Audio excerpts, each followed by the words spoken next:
Hey everybody, two Alpha Gals here. I'm Debbie Nichols. And I'm Candace Mathis, and you're listening to In the Tall Grass, where we're sharing stories of reinvention, resilience, and rediscovering joy. Whether it's facing Alpha Gal syndrome or any other redefining chapter of life, we all have to learn how to navigate the journey through the tall grass. So here we go. We are here today with Joel Schaefer, and we are very excited to talk to him. He is a chef who we met at Fair's Food Allergy Summit. And our meeting, Joel, was when we went up to him and told him that our allergies were even more severe than the top 9. And we had to exclude all these additional things. But instead of backing away or running away from us, Joel went to the kitchen and made sure that we were going to be accommodated. And he just told us to come and find him when we wanted to eat, and they would have meals cooked separately for us. So we had nothing to worry about. And the meals were delicious. So Joel, thank you so much for being here with us today. Well, it's my pleasure. I really had a good time. I learned something new. So that's great. And that's what we like to hear, trying to spread the word about alpha gal syndrome among all those other allergies. Yeah, I couldn't even pronounce that anyways. Well, can you tell us a little bit about yourself and what you do and what you've done? I don't know if we have an hour. I could probably go forever, but I'll try to condense it down. So I'm a chef, but I'm also an owner of my own business called Your Allergy Chefs. I have been in the industry for about 35 years in food service in all its facets. I've been consulting for about 11 of those years. And I think really how my career started in food allergies was at Walt Disney World. I actually have a milk allergy and then some other sensitivities like the gluten nightshades, which are some of the main ones. And when I was there, I was a chef for the Walt Disney World. They recruited me from the Culinary school in Hawaii. And they had a job opening called the Culinary Development and Special Dietary Needs Manager. And that was something that actually one of my mentors said, hey, that'd be great for you because you have a teaching background and you're allergic to milk. So that sort of ties it all together. So I applied for the job and got the job, and it really propelled my career to follow into food allergies. And I never thought I'd ever do this as a passion and a career. So I did that for many years. It was 11 years with Disney. Then I went off and started my business, wrote my first cookbook. So I'm a cookbook author. The first book was Serving People with Food Allergies, Kitchen Management, and Menu Creation. Came out in 2011, and the second revision is coming out next year. And then we also me and my wife just finished the At Home with Your Allergy Chefs, cooking up gluten-free and allergy-friendly meals everyone in the family will enjoy, more consumer book. And so we did that. And so, I worked for Princess Cruises as a manager. I've been for Sodexo, but with all those jobs, I've always been I've always tagged on the food allergies. They've always said, well, yeah, it's your expert to go talk to Joel, go talk to Joel, go talk to Joel. So currently I'm a culinary instructor at the Culinary School here in Las Vegas, where I teach a little bit of food allergies and vegan cuisine and gluten-free. So I sort of educate the students a little bit on that. And I still run my consulting business. So at this point, that's what I'm doing for fun. But there's a bunch of other stuff I've done, but I can answer that later. No, I love it. Thank you for sharing all of that. We definitely want to deconstruct so much of it. So I'm going to backpedal all the way to your teens. So Sure. Can you share when you were diagnosed with your milk allergy, and maybe what were you really interested in at that time, moving into more of the college age?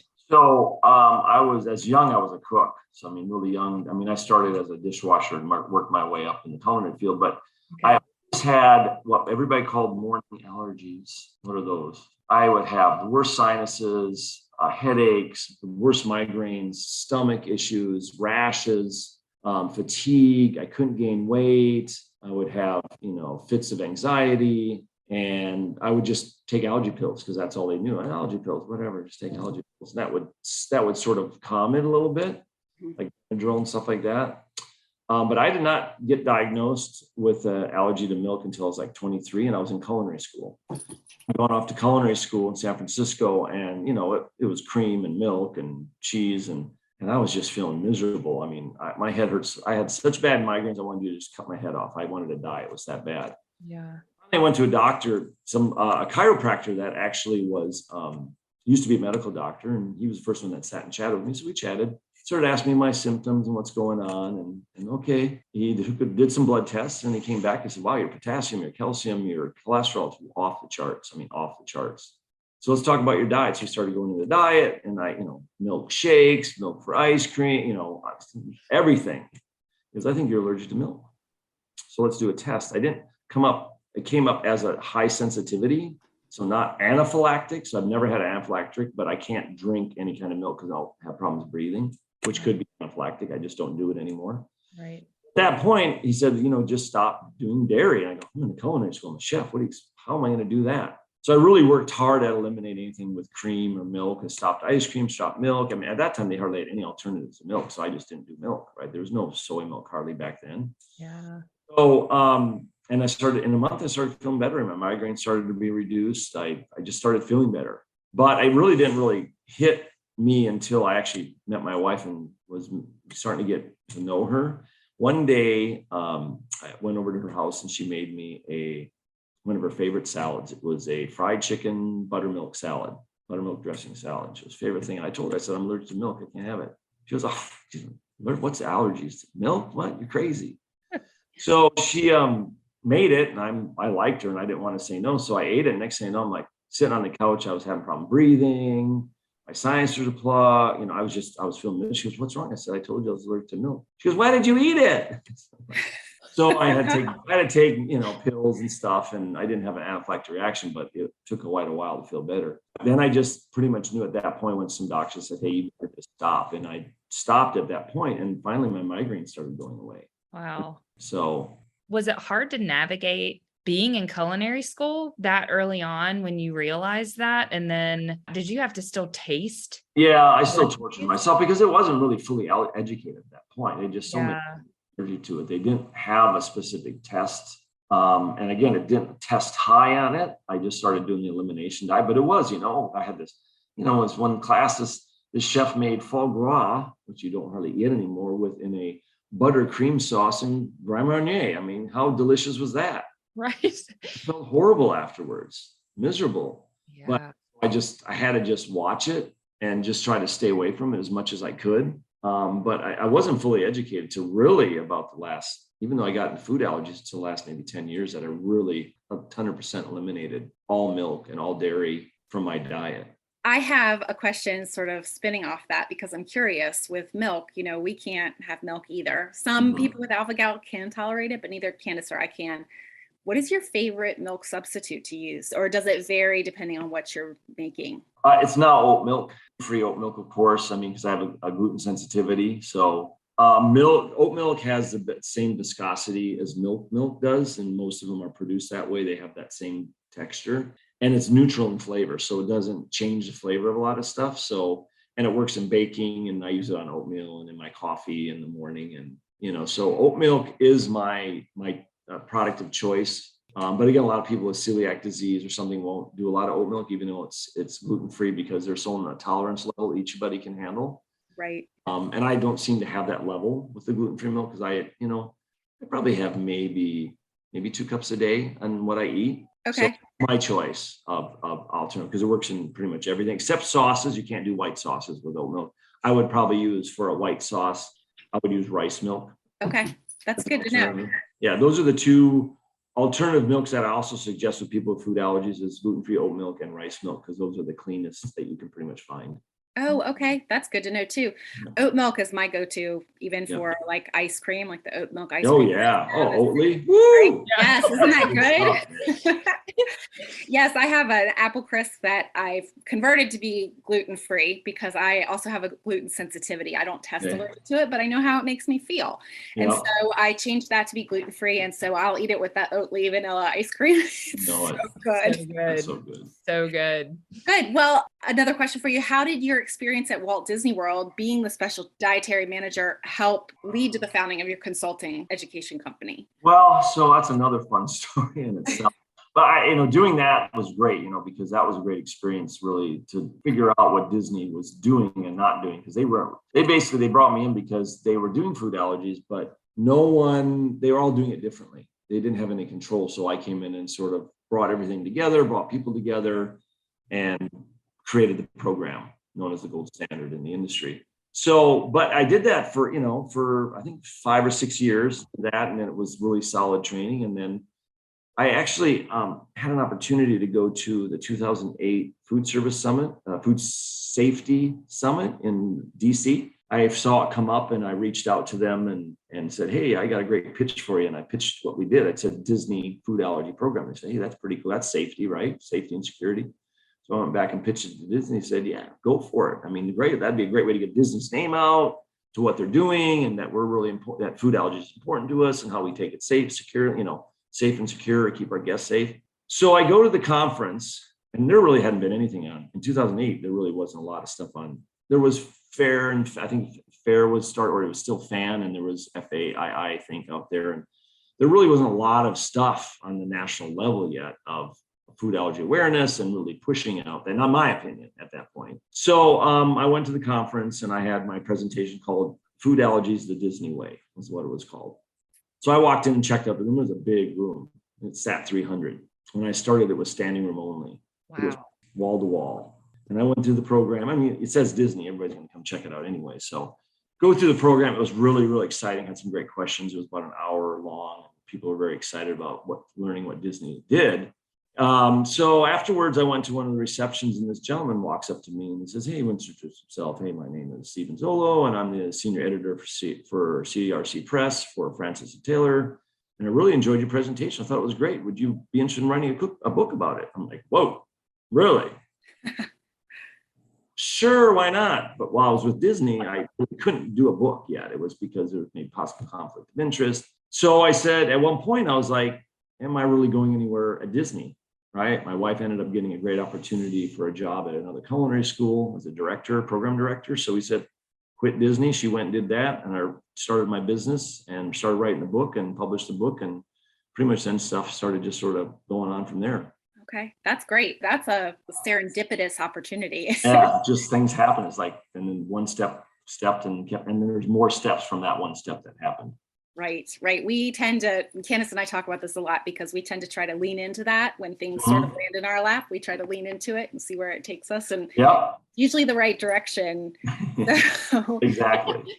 Absolutely. So I'm sure with your experience at Disney, I mean, you started as the special dietary manager really when food allergies were just kind of getting like some form of awareness, right? Yeah. So was that really intense, having to navigate the year after year of, I just could see it just being like a train going off a track at some point where it just gets so much steam because things we're moving kind of faster with the awareness and testing and. I mean, and during that time in the beginning, there was, as I said, there was FAN and there was, I think it was FAII, Food Allergy Initiative, something. I can't remember. That was they were like the two largest groups out there, because I was doing my research when I was starting to get in the food. I go, who's really doing what? And I started reaching out and finding out who did what. And then I know that at one point one was more about advocacy and one was more about research, right? And I think that FAN was more about advocacy and the other one was about research. So they were still trying to do the same message, but not really getting the traction, right? So, and with Disney, we were getting the traction because Disney's name, right? Right. I mean, was there, and we started our first. We had an allergy button, and the first year we looked, it was only 666 meals. I think it was something, or 670 or 700 meals, something like that, which wasn't a lot, but it was still a lot. But it was a lot for us to handle at that point because it was still unknown, really, what the whole thing. When I left in 2009, we were doing over 300,000 meals a year. Wow. In 1 year, because we kept tallying and it kept going up and up and up. Once people found out Disney does it right and you could eat there safely, the word just spread. Yep. Other people were coming to us and asking us, how do you do your job? I met with different companies. Lettuce Eats. I can't, this one large company came. I remember some of the other companies came and met with me and said, what are you doing? How are you doing it? And started checking out what we were doing. And I met with actually manufacturers, and they brought food in, and I was saying, what are you serving? This is terrible. And I tried to give them advice and actually gave some advice to some companies to come up with better stuff. But it started snowballing, building. And then FAI combined into FAIR, And that really, I think, is really where the tipping point, where really on the national level, the awareness and everything, because there's more power. They combined their efforts to really get the same message out versus trying to compete against each other. Yeah, absolutely. And I'll say, just from a consumer, I was diagnosed with a wheat allergy in 2009. And we went to Disney when our kids were really little, I think like 2011, 2012, maybe. And I was so stressed. That was the first time that we really had traveled like that with a newer diagnosis, if you will. And I was like, we have to get a house, which we did. And then we got to Disney and the chef actually came to my table. And it was like, it truly was such a magical experience. It was. And I was like, wait, I don't use the word. It was a magical experience. This really is the best place on earth. But it was like every day I was like, ooh, they had stuff clearly labeled. So thank you, because you were the huge force behind that, really. So I've not been able to properly thank anyone for that. Thank you. Well, and I always pass it back. I mean, yes, I was the one that sort of brought it together and drove the process and kept and gave them the tools they needed to do the job. That was sort of and they still do it. And it's because they all bought into the program. They all bought into it, and not just somebody. Everybody did. Right. That's the biggest challenge is when you try to grow this. You have to get everybody's buy-in. Everybody has to be bought into food allergies in the operation, regardless from top down. You can't just have a few people involved, like, oh, and the chef is totally into it and front of house manager, but no one else cares. Well, you're not going to be successful that way. That's why Disney's is so successful, and some of the other companies out there are successful. But there's still many that are not, because everybody does not either understand still or buy into the whole thing that they need to do this because of but it's a law now. It's just a disability. You need to try to accommodate people as much as possible. Right. And we people really appreciate that. Yes. When you talk about buying in, it's a good thing that Disney did buy into it, because look at how far ahead they are. There are very clearly places you can go and be accommodated with an allergy and places you can't. And sources everywhere are noting that food allergies, I think I read somewhere that they call them a rising global epidemic. So they're continuing to be on the rise. I wouldn't be surprised if it was exponential, right?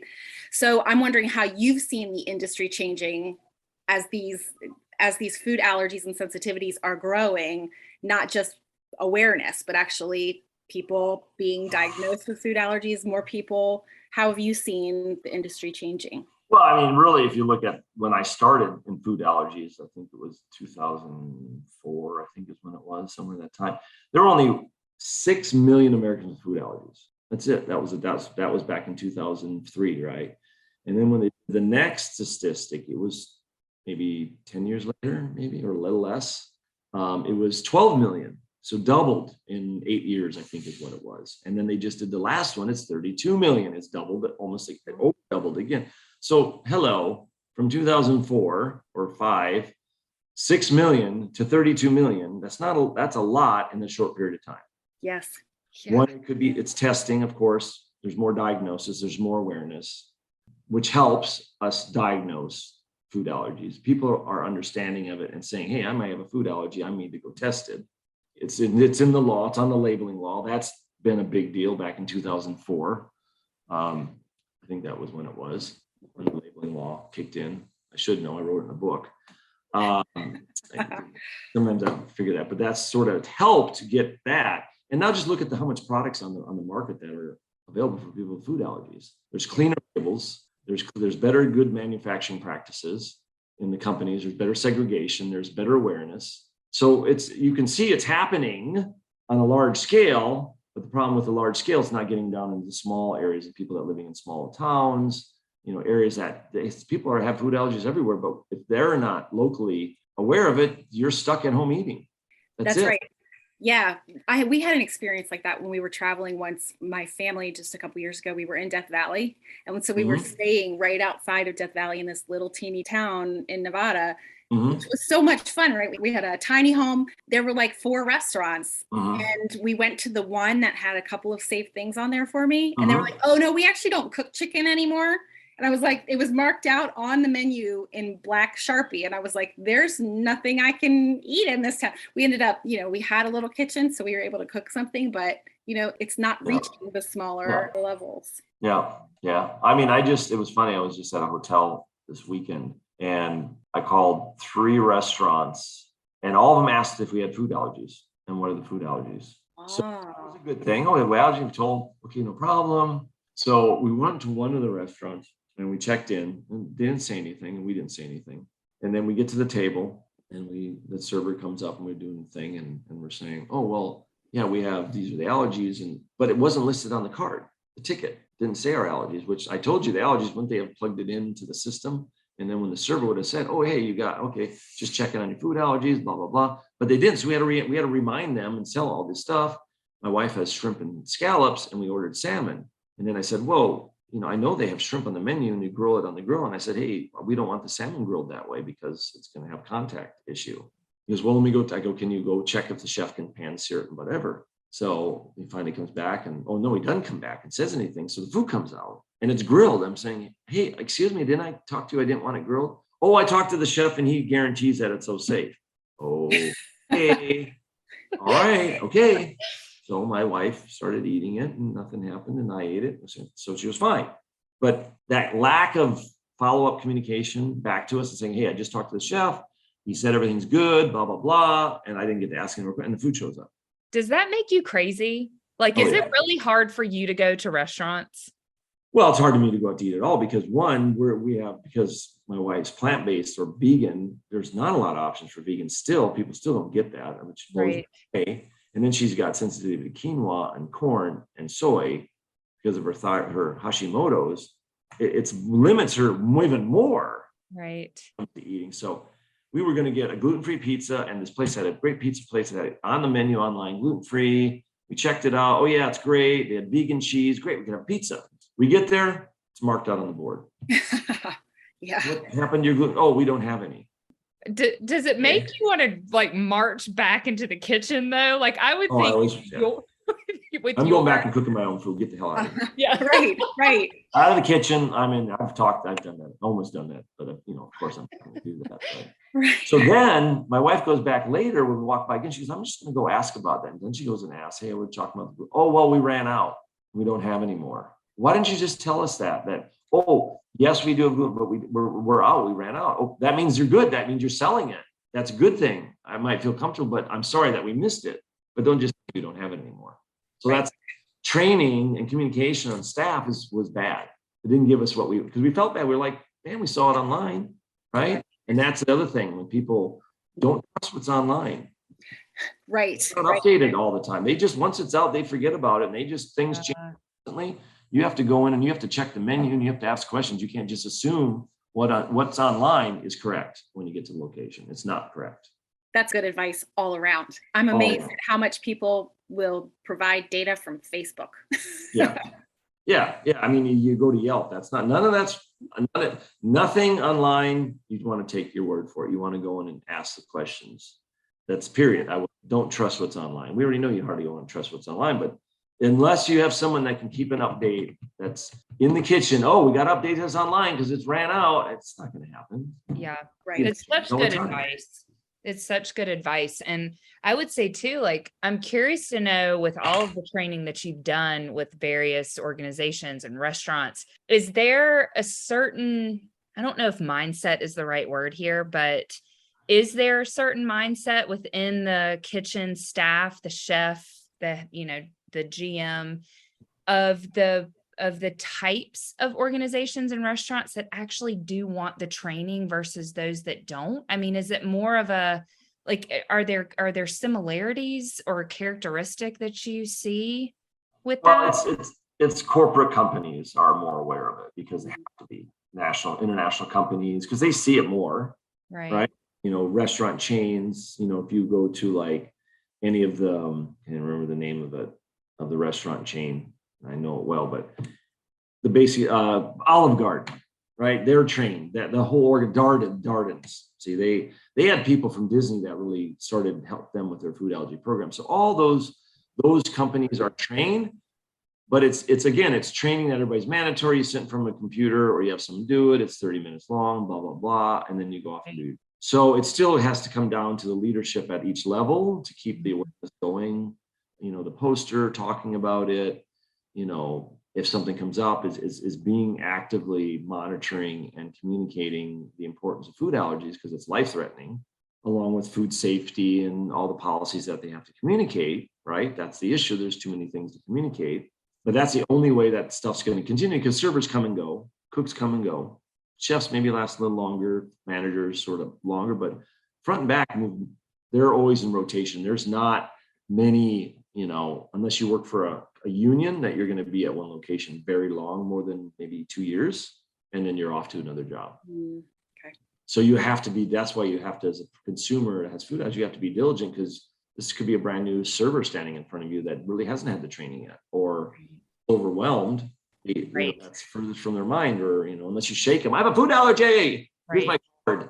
Right. You have your little card so you can see it, but they're gonna look at that and go, okay, what is alpha? What? So, and then that puts it on you to have to explain it, right? And then you have to get the manager involved. So you really, at one point, it's hard for me to trust a server. Sure. And they're too busy. Yeah. Yes. It worries me too, because even when we were on vacation, I would ask for steamed shrimp because that felt like a very safe way to get some protein that wasn't going to that wasn't likely to be exposed or cross-contaminated to one of my allergens. And I would explain my allergy, and I have my little card, and on there it says no dairy, and they would still bring my steamed shrimp with like a little bowl of butter. Of course. Well, that's not dairy, that's butter. Right. They don't know the difference of what's in about dairy. You have to say milk. Yes. Because then people get it. Dairy to me is too broad. When I think of dairy, I think of a farm. Yes, I do. Cows, chickens, everything. That's to me dairy. Milk. Everything made from milk has the casein protein, or the protein. So if you say milk, I know what milk is. I know pretty much milk is cheese and butter. That clicks, but dairy does not click with milk. That's the way I look at it. Yes, and I think that's good for people to hear too. When they're don't say dairy, say milk. Say milk. I have a milk, cows, or I say, because I can have goat's milk. I cannot have cow's milk. Okay. I have a cow's milk allergy. Goat cheese is okay. I can do that. Which lucky. I don't know why, but it's fine. But not in a lot. I can have only so much. I can't just be like eating a whole block of Gouda goat. I can have a little bit, and I'm like, okay. It doesn't trash me. Okay. So those are my advice. You have to use the right terminology and the words that are more common and not so broad. Yeah, that's great advice. Cause I think that was something that I was always questioning when I would say dairy and they would say, well, can you have eggs? And I'm like, eggs. That's dairy. That's from a farm. That's what people think. When you think dairy, it's a farm. Right. Chickens, eggs, cows, pigs. It's too broad. Yeah. Milk, not very broad. Milk. Yes. And I think you're right. People do associate it with butter and cheese. Yep. So, yeah. Because they sort of understand that you make cheese from milk and you make butter from milk. Right. And maybe that's all they need to know to keep us safe. Yeah, better. I have another question for you that sort of stems from our experience with you at the Food Allergy Summit. So we showed up to this summit knowing that the attendees there were primarily experiencing allergies or family members with allergies to these top 8 or 9 allergens. Where we sit very much on the outside of that, or lots of people with alpha-gal do. Unfortunately, Candace and I both have additional allergies that fall in the top 9, but as people with allergies outside of that, do we still have the right to the same accommodations? And I'm thinking specifically of a set of moms that we know who run a blog for the Food Allergy Moms, and knowing that one of their children has an allergy to bananas, which is just sort of a weird, random allergy that a very small percentage of people have. Do we still have the same right to accommodations, even though I'm just curious of your perspective as a chef? If it's life-threatening, it's a disability. I mean, I don't care what you're allergic to. Yeah. Right? Even though they don't say bees, but you're not serving a bee in a restaurant. So, I mean, that's another thing, because I know it's the top 9 and that's part of the law, but I think anybody, my opinion, if you have a food and it's life-threatening, it should be covered under the law. Because I mean, that is something that affects your life. Yes. That puts you at fear, that puts you at the risk of further disability, right? From a severe reaction, you could be brain dead and never come out of it, or you could have some other reaction that could cause some other disability. I think that would be something that would definitely fall under it, in my opinion. And then of course, if it ever went to a court, then that would be the controversy that everybody's going to throw at you. Right. And stuff. And I've worked on some court cases too. Oh, have you? Yeah. In the middle of one now I can't talk about, but I'm actually a subject matter expert for one that's going on right now. Wow. Oh, very interesting. Yeah. Maybe when that's all done, if you're able to talk about it. Yeah, I would love to hear about it. Until it's usually they're settled out of court. They don't go to court. Okay. Well, I found, because I love frequenting when we travel. I'm just a huge foodie. I always have been. I told you before we started recording, I wanted to go to culinary school as a teenager. And so I love farm to table restaurants. I'm now vegan, so I seek out kind of those types of restaurants when I can. And I guess for me, to make things less stressful, I choose to call the restaurant ahead of time when there's not peak hours. So I can speak to possibly the chef or at least the manager, but in a calmer setting. So it's not like a stressful, rushed situation. Do you have any other advice in that manner for people that are, wanting to seek out restaurants that could be safe? Well, you do your research and you make the phone call, but that doesn't always work because you never know where you're going to end up. Right. And it doesn't work. You might, I did all this work, and you get to the restaurant, and all of a sudden they can't accommodate you for some crazy reason, right? So, there's not much more you really can do with the research side of it. You have to call, but what you said is what you should do. You should call and talk to someone in charge. Don't talk to the hostess because they're just maybe, 2 hours a day, or, they're 16 years old and they don't know what's going on. You definitely have to make sure you're talking to somebody prior. And then what I always suggest is make sure you say, look, I'm coming in this night. Who will be the manager on duty that I will be speaking with?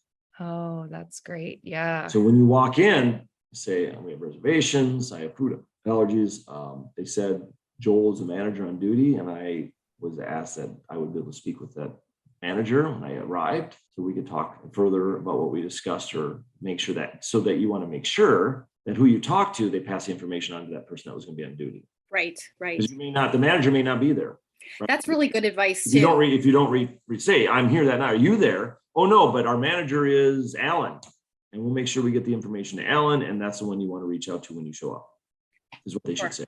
And then you could talk to Alan when you get there. Sure. Yeah, I've even, if it's a local restaurant that we're going to, like say a group of friends is going somewhere and it's close by, I've even stopped by earlier in the day to say, I'm coming back tonight. This is my issue. And it's been nice because then when they actually see my face coming back again, they're like, oh yeah, you're the one with the allergies. I'm like, yeah, and I'm here to eat. So that's good. No, if you can do that, yeah, why not? I mean, the face-to-face is great because they get to know that you're human. I'm not a food allergy. I am a human being that has a food allergy, and it may kill me. So can you please not kill me tonight? That'd be great. That's what your mind's saying. Right. It is. Or if you've got really good friends, I've had friends who have said, okay, but if you bring the wrong thing, you're going to kill her. Yeah. They really freak them out. That's the thing. I think we might have mentioned this is what we all, what people with special diets or food allergies have to understand is you're not the only one that's sort of nervous and scared. It's the people having to deal with it and certainly not make that mistake. And the person in the kitchen having to cook that food, and did I do this right? And is it going to be safe? I've had those experiences myself cooking for people with food allergies. I've had those panic attacks where I think I made a mistake and I didn't, but I thought I did. I can tell a story about when I was at Disney as the manager. There was one sous chef. He was a brand new sous chef, probably 6 months. And he had cooked for this little boy. He's like probably 10 years old. First time he came to Disney, and he heard that he could eat there. And he had eaten like 1 or 2 places, and everything was great. Goes to this restaurant, and he had a severe milk allergy.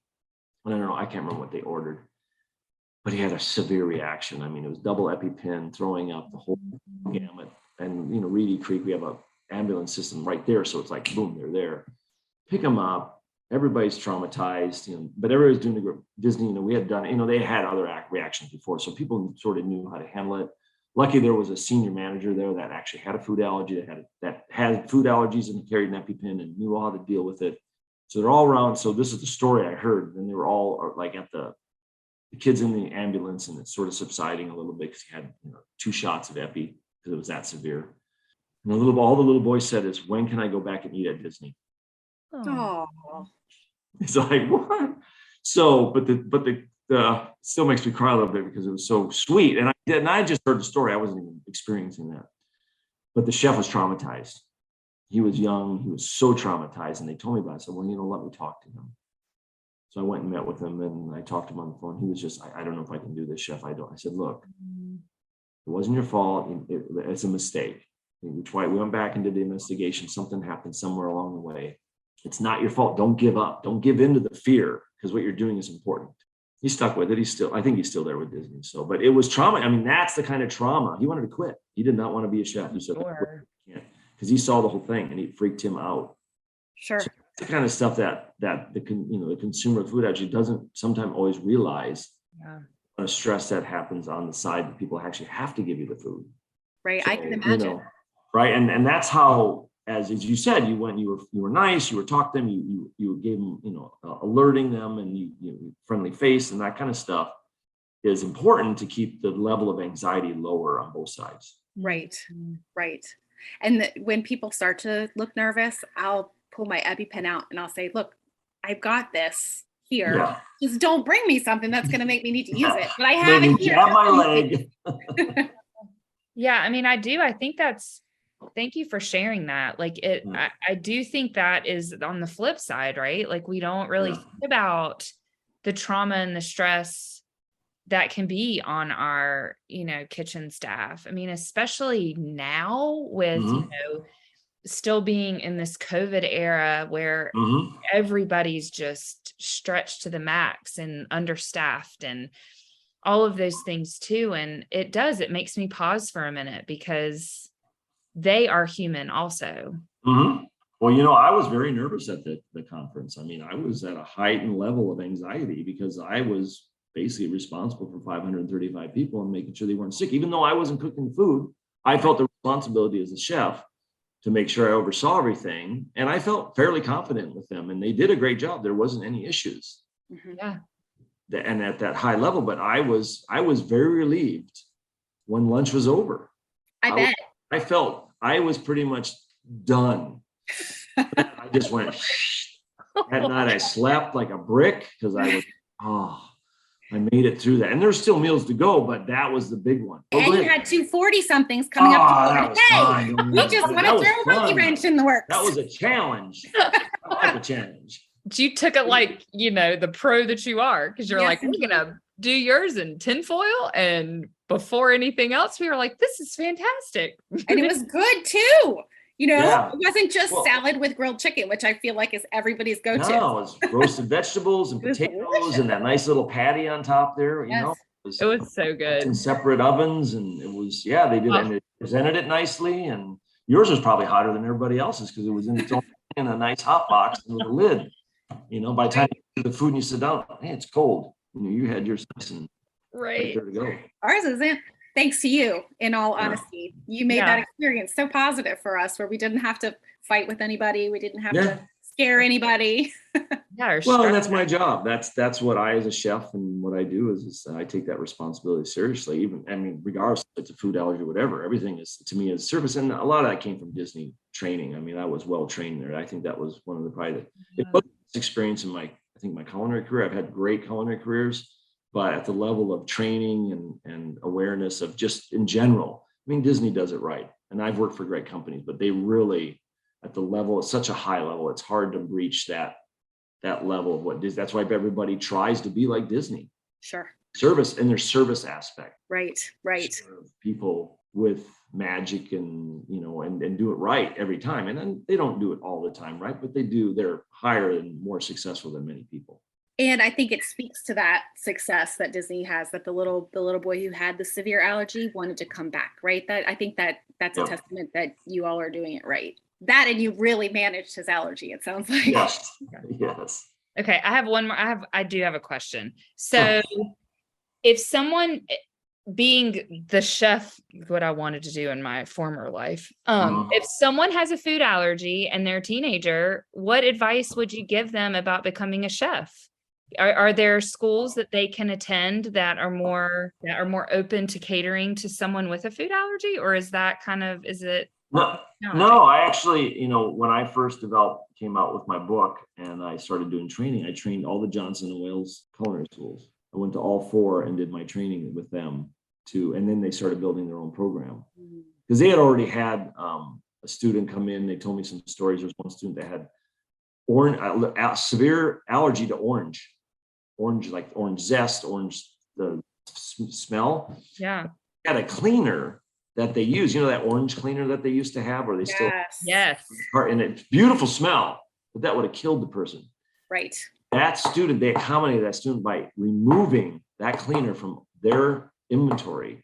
Wow. Before they came, one student in that huge school, and it's just as Culinary, they did other stuff at that school, and till that student left, they removed that cleaner.